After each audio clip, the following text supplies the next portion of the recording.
بسم اللہ الرحمن الرحیم۔ ناظرین، آج ہمارا ٹاپک یونانی بادشاہ الیگزینڈر سکندر اعظم، جن کو سکندر اعظم کا لقب ملا۔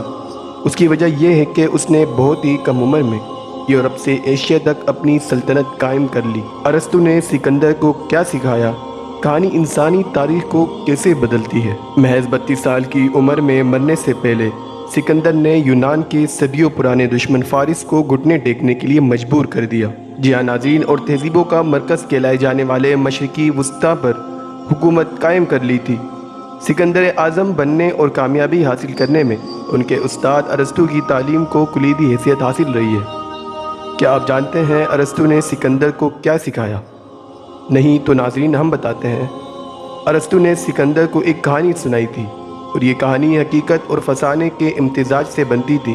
یہ کہانی ٹرائی کے جنگ کی کہانی تھی، جس کا یونانی شاعر ہومر نے اپنی رزمیہ ایلیڈ میں مفصل ذکر کیا۔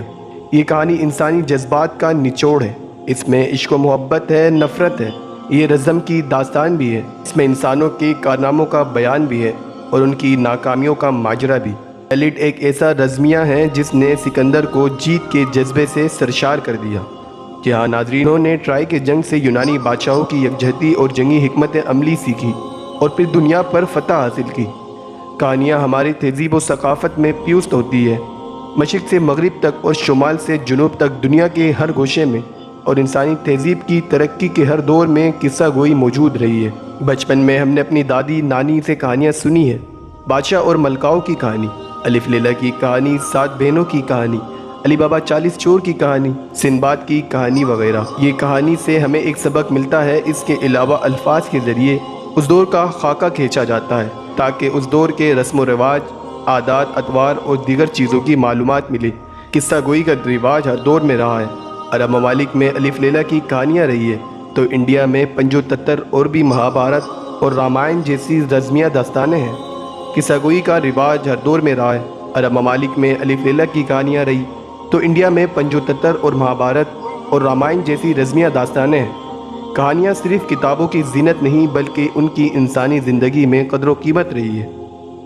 ارسطو کا کہنا تھا کہ ادب اور کہانیاں صرف انسانوں کی تفریح کے لیے نہیں بلکہ انسانیت کا سبق سکھانے اور فائدے قانون بنانے میں بھی اہم کردار ادا کرتی ہے۔ اس کے علاوہ شاعری انسانی جذبات کی عکاسی کرتی ہے اور ہمیں بہتر انسان بنانے میں کردار ادا کرتی ہے۔ یہ نہیں ہے کہ دنیا بھر میں ادب کی ابتدا رزمیہ سے یا اس دور کے بادشاہوں کی شکست و فتح کی کہانیوں سے ہوئی ہے۔ بہت سی جگہوں پر ادب کا آغاز نظم اور شعر سے ہوا ہے۔ مثلاً چین میں ادب کی ابتدا میں شعر کہنے کا کام صرف شاعروں تک ہی محدود نہیں تھا بلکہ اعلیٰ عہدوں کے لیے شعر گوئی کا امتحان ہوتا تھا، اور تمام بڑے حکومتی عہدیداروں کے لیے شعر کہنے اور شعر فہمی کی صلاحیت لازمی تصور کی جاتی تھی۔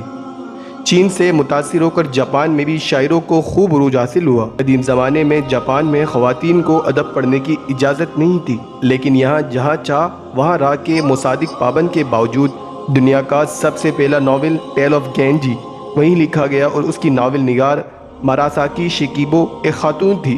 اس خاتون نے اپنے بھائی کو پڑھتے دیکھ کر لکھنا سیکھا تھا، پھر انہوں نے تقریباً 1000 صفحات کا شاہکار ناول لکھا۔ اسے کلاسیکی ادب بنانے کے لیے انہوں نے اپنے ناول میں 800 کے لگ بھگ نظمیں بھی شامل کی۔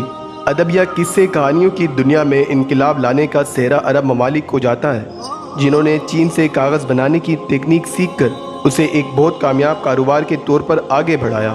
کاغذ کی ایجاد سے پہلے کہانیاں نسل در نسل زبانی ادب کے روپ میں پہنچ رہی تھی۔ جب انسانوں نے لکھنا شروع کیا تو اس نے اپنے خیالات درختوں کی چھاتوں اور پتوں پر درج کرنے شروع کیے، پتھروں پر کندہ کیے۔ کاغذ کی دریافت کے بعد سارا منظر ہی بدل گیا، اور عرب میں الف لیلا کی کہانیاں اسی طرح یکجا کی گئی۔